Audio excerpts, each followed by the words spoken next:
In spite of my shattered dreams, I came to Birmingham with the hope that the white religious leadership of this community would see the justice of our cause and, with deep moral concern, would serve as the channel through which our just grievances could reach the power structure. I had hoped that each of you would understand, but again I have been disappointed. I have heard numerous Southern religious leaders admonish their worshippers to comply with the desegregation decision because it is the law. But I have longed to hear white ministers declare, follow this decree because integration is morally right and because the Negro is your brother. In the midst of blatant injustices inflicted upon the Negro, I have watched white churchmen stand on the sideline and mouth pious irrelevancies and sanctimonious trivialities.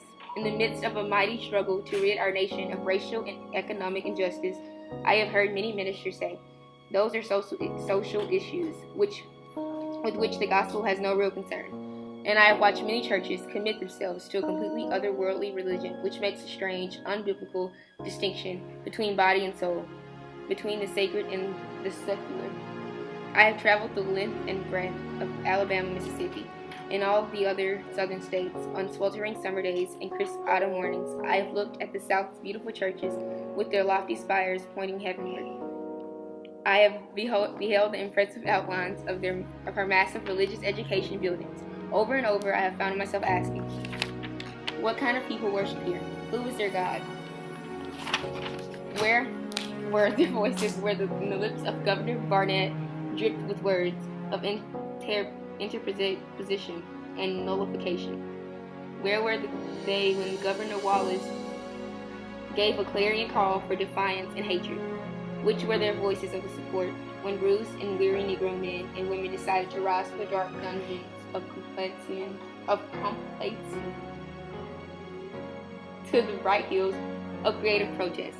Yes, these questions are still in my mind. In deep disappointment, I have wept over the laxity of the church. But be assured that my tears have been tears of love. There can be no deep disappointment where there is not deep love. Yes, I love the church. How could I do otherwise? I am in rather unique position of being the son, the grandson, and the great-grandson of preachers. Yes, I see the church as the body of Christ, but oh, how we have blemished and scared that body through social neglect and through fear of being nonconformist.